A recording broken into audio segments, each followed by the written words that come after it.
Vigilance PS case number 25/25 এই গোচৰটোত accused নুপুৰ বৰাক গ্ৰেপ্তাৰ কৰা হৈছিলে আৰু তেওঁক যি সময়ত গ্ৰেপ্তাৰ কৰিছিলে সেইটো ৰাতিৰ সময় আছিলে যি এৰেষ্ট মেমো সেকশন 47 BNSS আৰু সেকশন 48 BNSSৰ যি প্ৰতিলিপি এই গোচৰৰ নথিত আছে তাত তেখেতৰ এৰেষ্ট কৰাৰ সময়টো আৰক্ষীয়ে লিপিবদ্ধ আকাৰত প্ৰকাশ কৰিছিলে যে ৰাতি 8 বজাত BNSSত এটা ধাৰা আছে সেকশন 35 উইদিন ব্ৰেকেট 3 তাত লিপিবদ্ধ আকাৰত আছে যে ৰাতিৰ সময়ত কোনো মহিলাক যদি গ্ৰেপ্তাৰ কৰিবলগীয়া হয় তেনেহলে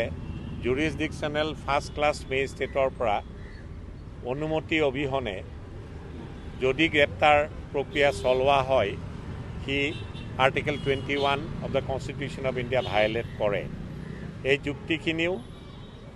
প্ৰদৰ্শন কৰা হৈছিল স্পেচিয়েল জজৰ আদালতৰ মজিয়াত যোৱাকালি যেতিয়া শুনানি হৈছিলে জামিনৰ আবেদনৰ আৰু আজি মহামান্য আদালতে জামিনৰ ৰায়দানটো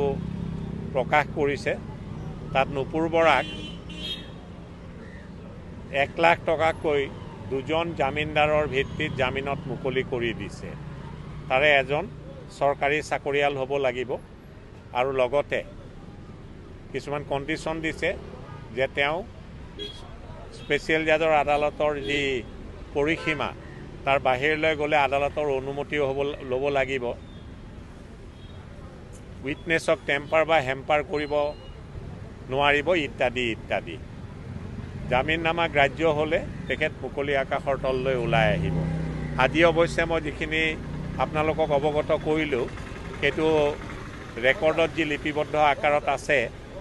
তাক চাই আপোনালোকক অৱগত কৰা হ'ল কিয়নো আজি এই জামিনৰ আবেদনৰ যি চাৰ্টিফাইড কপি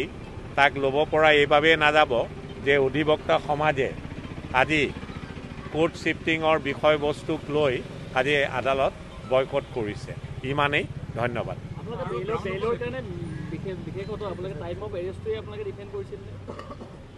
কি ক'লে নিশ্চিতভাৱে 35(3) সেকশন আপোনাৰ প্ৰধান কথাটো হৈছে ৰাতিৰ সময়ত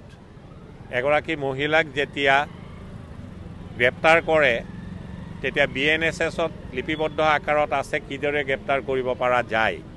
সেই গ্ৰেপ্তাৰ কৰিবলৈ হ'লে নিশ্চিতভাৱে জুৰিছডিকশ্যনেল ফাৰ্ষ্ট ক্লাছ জুডিচিয়েল মেজিষ্ট্ৰেটৰ অনুমতি অবিহনে গ্ৰেপ্তাৰ কৰাটো কাম্য নহয় আৰু সেইটো যদি কৰে বিভিন্ন সুপ্ৰিম কোৰ্টৰ নীতি নিৰ্দেশনা আনি যোৱাকালি শুনানিৰ সময়ত আদালতৰ মজিয়াত দাখিল কৰিছিলোঁ যে তেনেহ'লে এনে গ্ৰেপ্তাৰে আৰ্টিকেল 21ক ভায়োলেট কৰে আৰ্টিকেল 21ত লিপিবদ্ধ আকাৰত আছে যে no person shall be deprived of his life and liberty no person shall be deprived of his life or personal liberty except according to procedure established by law সেয়েহে আৰক্ষীয়ে যেতিয়া নুপুৰ বৰাক গ্ৰেপ্তাৰ কৰিছিল ফাৰ্ষ্ট ক্লাছ জুৰিছডিকশ্যনেল জুডিচিয়েল মেজিষ্ট্ৰেটৰ অনুমতি লোৱা নাছিলে আৰু তাৰ পৰিপ্ৰেক্ষিততে আৰ্টিকেল 21ও ভায়োলেট কৰিছে সেই যিখিনি আমি